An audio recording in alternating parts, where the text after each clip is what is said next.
So today we're going to talk about blue light. We're going to talk about whether or not it's a problem. We're going to talk about what's being done about it. And we're going to just kind of go into depth about how blue light affects our sleep and how it affects our lives. First, I'm going to go over kind of a basic overview of light in general and how we see it.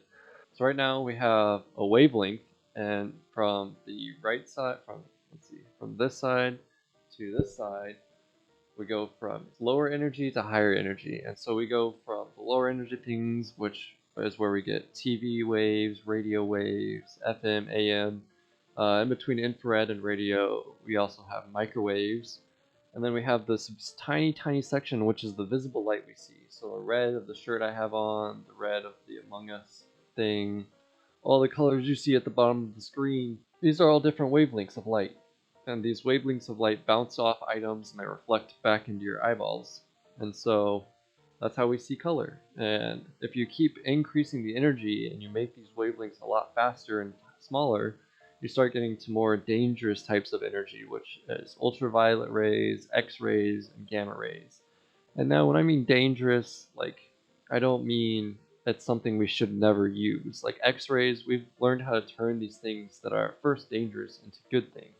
So you know, with an X-ray, you can take an X-ray of your hand and you can see all the bones in your fingers, and you can do different sort of things with gamma rays, and the same thing with ultraviolet rays.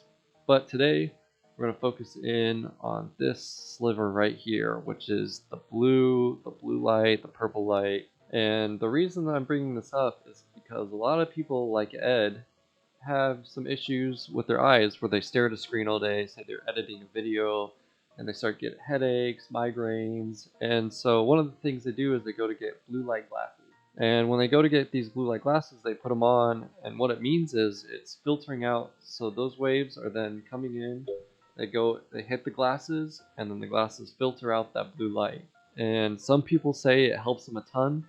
Some people say it just doesn't help them that much. And so for some reason, a lot of people don't understand what these blue light glasses do and how blue light actually affects you. And so I hope today that we can go over misconceptions and confusions that you might have. And so we're going to start with Ed. And Ed, he wakes up on a nice sunny day. He feels the sun on his skin. He yawns and stretches because he feels all of the energy waves coming onto him, and it's giving him energy, and it's making him more awake and ready to take on the day.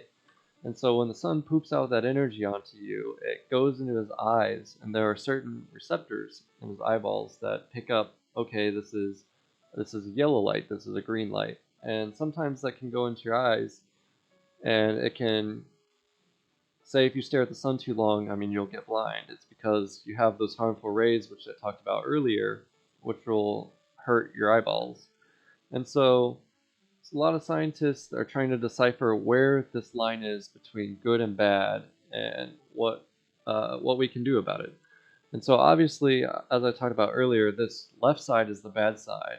My face is kind of in the way, but we have this other side, which is our good side. And so when you go to the left side, you've got your gamma rays, which people don't really like. You know, it hurts them. X-rays, it can start turning your hand black if you take too many. Then we go over to the right where we get our entertainment waves, AM, FM, TV, radio waves, and stuff like that. The focus is, where do we start to draw this line between good and bad? Where do we want to draw the line? So currently, all scientists will agree that between the ultraviolet line and the visible light line is where we really have our harmful lights versus our good lights. And so once you start getting over this 400 nanometer wavelength, we start to get dangerous. And what the 400 nanometers represents is the distance between, I'm pretty sure it's the distance between this point and this point. So once this starts, so here we're longer, so we get 700. So according to this graph, we have 100, it'd be 100 meters between here and here. We got 1 meters, we got a centimeter, 0.01 centimeters, all the way down to 0.0001 nanometers, which is your gamma rays. And so really this line is drawn, it looks like about 350 nanometers is where you get your dangerous light. The problem is when people have these issues, they start to attribute it to the blue light. So the scientists are trying to decide, okay, is the bad line actually here instead of at the ultraviolet line, or is it here, or is it here? And so a lot of work has been done to try to understand what exactly blue light does to us in our bodies. And so in order to understand that, I'm going to kind of use some science terms here, and I'll kind of describe to you what they mean. And so first we have to understand what melatonin is. And melatonin is something that your body releases, and it makes you feel sleepy. And it's something that helps you sleep. It regulates, I'm pretty sure it regulates sleep cycles. I didn't do too much research into it because it really wasn't the point of this video. All you need to know about it is that melatonin is what makes you feel sleepy. And so the more melatonin you have, the more sleepy you feel, the less of it you have, the more awake you feel. The second thing we need to talk about is IPRGCs. And I talked to one of my friends who's an optometrist, or going into optometry school. We were talking about what blue light actually is, and he said that this is one of the sensors in your eyes, that it's not something that actually helps you see, but it's something that receives this light into your eyes, and it causes a chemical reaction to release things like melatonin. And so without this, we wouldn't have this release of melatonin that makes you feel sleepy. And so where does blue light come into this? So when you have this nice, beautiful sunshine, that sunshine releases tons of waves across the spectrum, and one of those waves is the blue light wave. And so when this blue light wave enters your eyeballs and it hits that IPRGC, it starts to release melatonin, and it makes you feel, or it starts to inhibit melatonin from being released into your body. And so when that happens, you start to feel more awake. So that's why when the sun comes up, you start getting that blue light in your eyes. It starts to decrease the melatonin. You start to feel more awake, more active. And then when the sun goes down, you start to feel sleepy. You start to get ready for bed, you go to sleep, and then it starts to regulate your sleep cycles.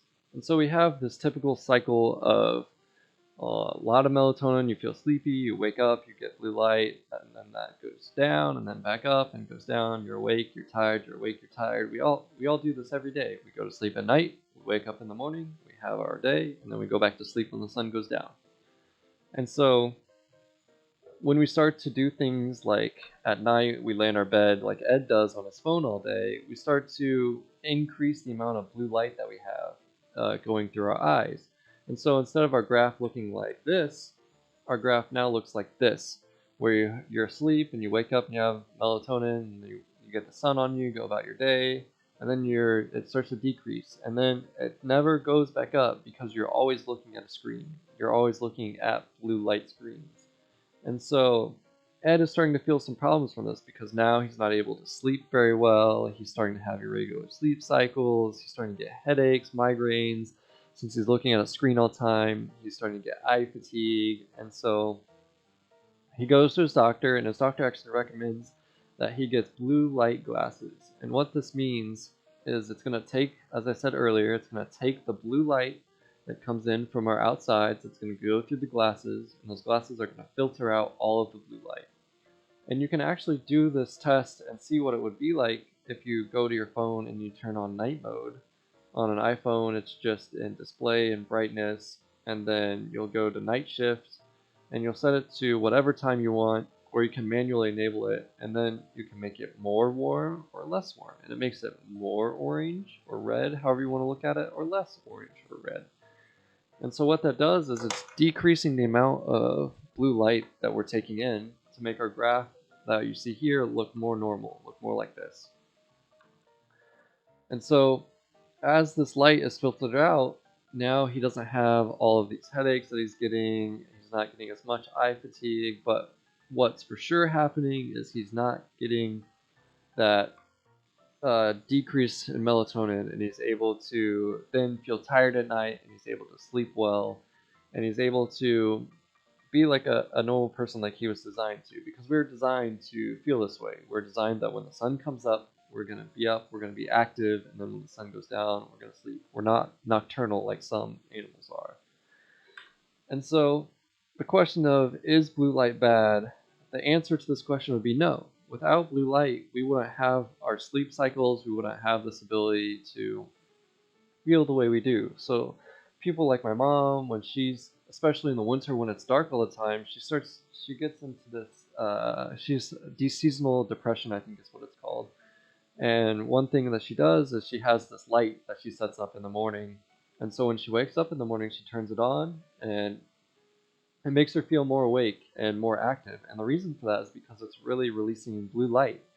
And so that blue light is going into her eye receptors, and it's making her graph look more like this. And so in the beginning, when she wakes up, she has a bunch of melatonin. She turns the light on in the morning because usually in the winter, especially here in Indiana, it's super dark almost all the time, especially when you wake up in the morning. And so by turning on that light, she gets an extra boost of that decrease in melatonin, which makes her feel more awake. And so is blue light bad? No, because we like to sleep. So if we took away all the blue light, our receptors would just be out of whack. We wouldn't really be sleeping very well. And I'm sure there's been sleep studies of people who have been in like total darkness and they're just not able to, their cycles aren't regulated by this blue light that we have naturally regulated through the sun and the rotation of the earth.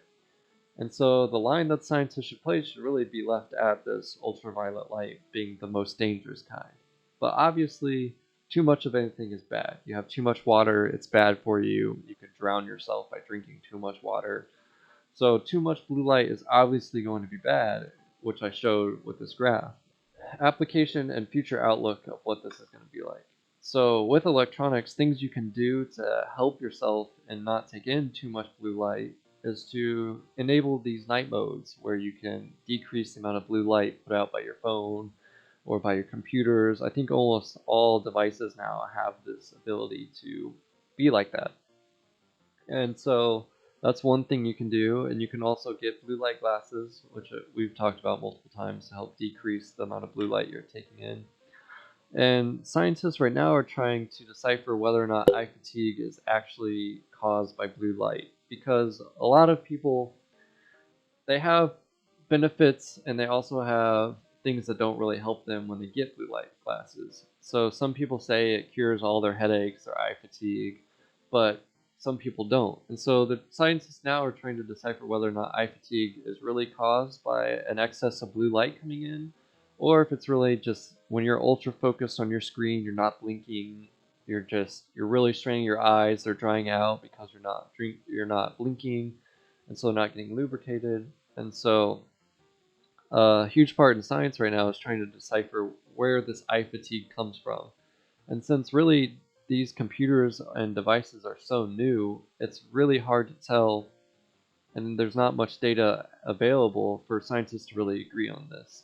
At least as to the best of my knowledge of what I could find. This isn't my area of expertise, so it's possible this has changed.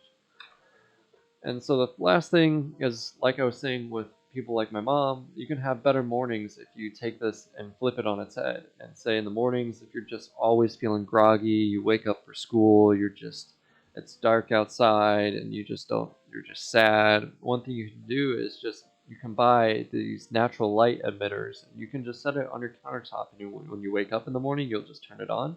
It'll give you just a little bit of extra boost of energy because it's doing what the sun would naturally do.